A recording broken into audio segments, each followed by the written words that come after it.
Uso de hormônios como testosterona, oxandrolona, entre outros esteroides anabólicos, ou até o chip da beleza, que na verdade é a gestrinona, e o surgimento de acne, um problema super comum que muita gente sofre, e nesse vídeo aqui eu vou explicar tudo para vocês sobre hormônios e acne. Então vem comigo aqui, Dr. André Rizzuti, vamos fazer do conhecimento o nosso entretenimento.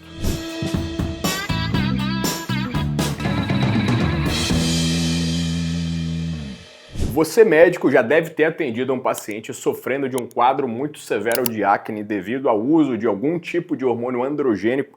Eu já vou trazer para vocês nas minúcias o que são hormônios androgênicos, ou você já sofreu disso ou tem algum conhecido que em algum momento, ao utilizar alguma coisa, sofreu também de um quadro como esse. O que a gente tem que entender, pessoal? Os hormônios eles têm uma relação importante com a acne, pelo menos com a ação dos androgênios na pele. A gente sabe, por exemplo, que no período da adolescência é mais comum a prevalência de acne, principalmente por ser um período de muitas flutuações hormonais, mas na vida adulta até 25, 20% dos adultos continuam ali sofrendo com acne, e temos também as acnes que surgem pelo uso indevido ou não de muitos hormônios androgênicos, como eu falei para vocês. E antes da gente começar a falar de acne, quais são as abordagens, doses, hormônios e coisas que influenciam no surgimento da acne, é importante que a gente traga para vocês aqui a fisiopatologia da acne. A gente tem que entender que a nossa pele, ela é um órgão ativo, na realidade é o maior órgão do corpo, e quando a gente tem ali a unidade pilosebácea, a glândula pilosebácea, que produz tanto sebo, que é um alimento para algumas bactérias que habitam a superfície da pele, e também temos ali o folículo, que também é um tecido que responde aos hormônios. A atividade dessa glândula ela vai ser aumentada quando eu tenho a exposição a algum hormônio. Muitos hormônios vão influenciar na atividade dessa glândula. O estrogênio, os androgênios como a testosterona e até os androgênios sintéticos como oxandrolona, estanozolol, drostanolona, que é o masteron, oximetolona, nandrolona, gestrinona, que é a substância do chip, né, da beleza. Esse nome se popularizou, mas é um efeito adverso do uso de um androgênio misto, um progestagênio como a gestrinona. E o que eu quero trazer para vocês é o seguinte: tá bom, doutor André, mas isso aconteceu comigo, e agora? Isso vai acontecer com qualquer um que tocar nesse tipo de hormônio? Na realidade, gente, a gente tem que entender que existem respostas individuais para cada um.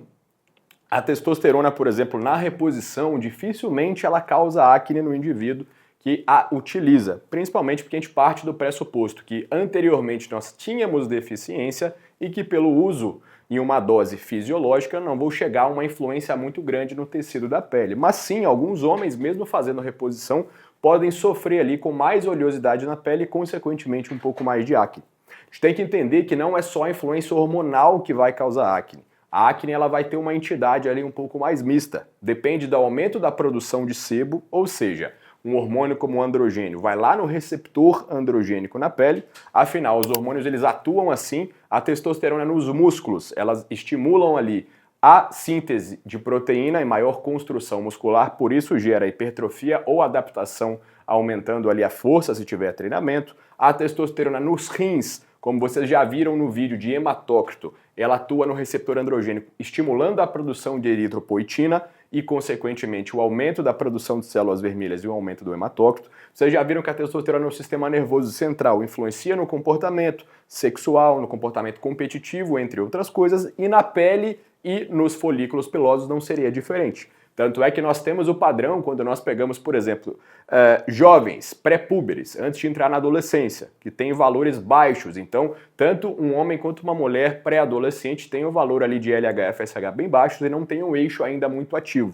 Quando eles entram na puberdade e começam a produzir a dinâmica hormonal, os homens acabam produzindo proporcionalmente muito mais testosterona que as mulheres, e as mulheres começam a ter a ciclicidade ali do ciclo menstrual propriamente dito, mas com uma proporção menor de testosterona para estrogênio. Então eu tenho ali uma dinâmica e proporções diferentes, e por isso o homem desenvolve os caracteres androgênicos, ou seja, barba, espessamento da voz, aumento da pelificação região axilar, pubiana, linha alba, etc. E tudo isso é um efeito secundário da testosterona. E na pele também. Os homens acabam tendo uma textura da pele um pouquinho mais porosa que as mulheres, que têm uma textura um pouco mais homogênea, com o diâmetro dos poros um pouquinho menor. Claro que isso é no geral, tá bom? Então quando a gente fala de um homem ou até uma mulher que vai utilizar algum hormônio, a gente acaba tendo sim a influência desse hormônio na pele.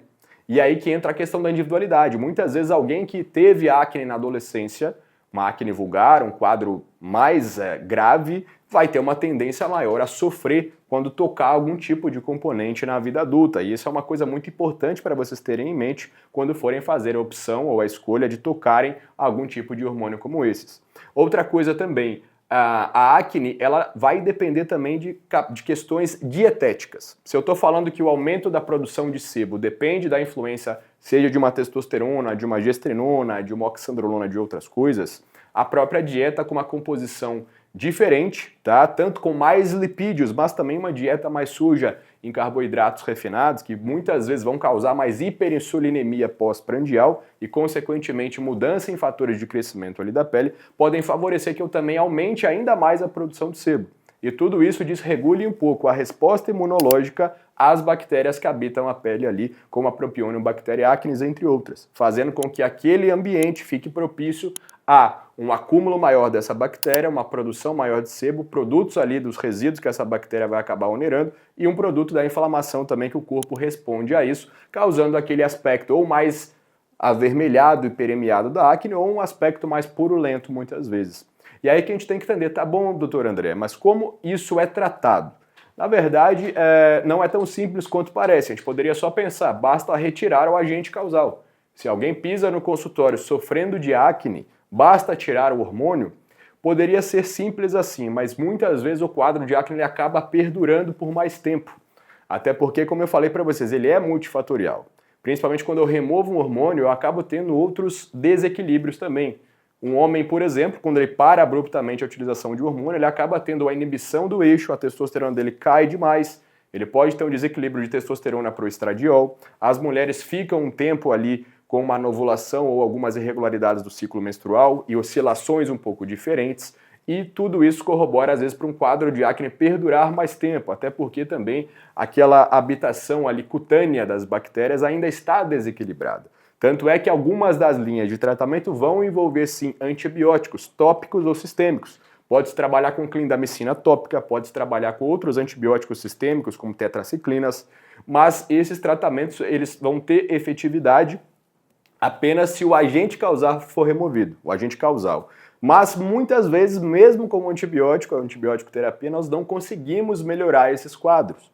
E é necessário recorrer ali para tratamentos um pouco mais avançados, como a própria isotretinoína, que é o Roacutan, que é um medicamento que tem muito preconceito. Claro, não é um medicamento simples ou extremamente seguro, mas é um medicamento bem conhecido, bem estudado para aqueles casos que não respondem aos outros tratamentos, afinal a acne impacta muito a qualidade de vida de cada um.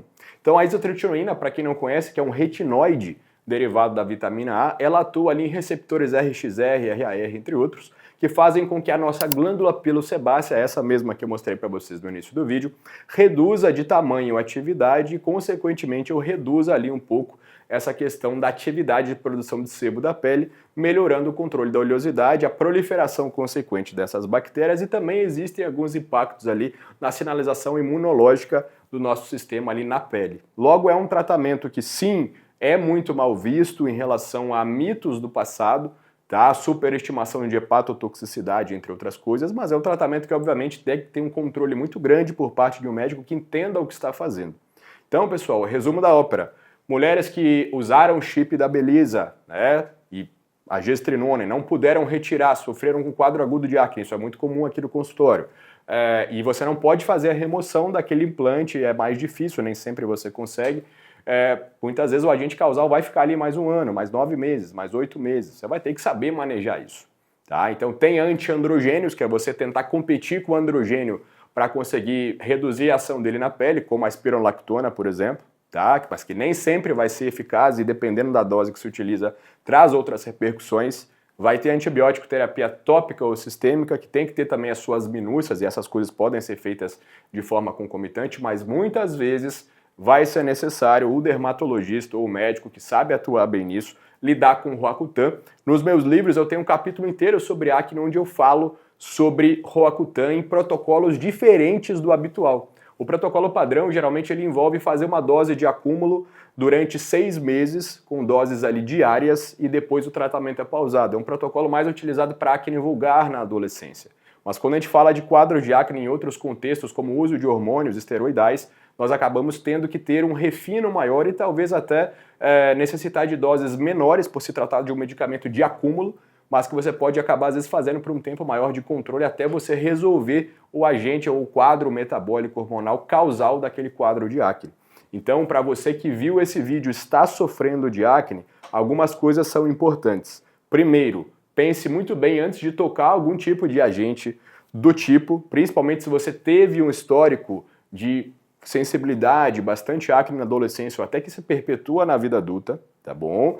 Pense muito bem também antes de fazer uso concomitante de Roacutan com outras coisas. Como eu falei, não é um medicamento que é um bicho de 7 cabeças, mas tem que ter bastante cuidado para simplesmente não se tornar ali uma, aspas, muleta de apoio enquanto se utiliza outras coisas. Hoje a gente vê muito isso acontecendo dentro do meio da estética, sem a preocupação com a saúde, e não é o que a gente quer. Então, para você, paciente, para você, médico, deixo a recomendação de conferirem esse capítulo dos meus livros, que ele está muito bem embasado em todas as melhores referências sobre isotretinoína, que é o Roacutan, e todas as outras explicações ali sobre como os hormônios atuam nas glândulas pilosebáceas e na pele, tá bom? Então, espero que tenham gostado desse vídeo. Se gostaram, deixem um comentário, se inscreva no canal e é isso. Até o próximo.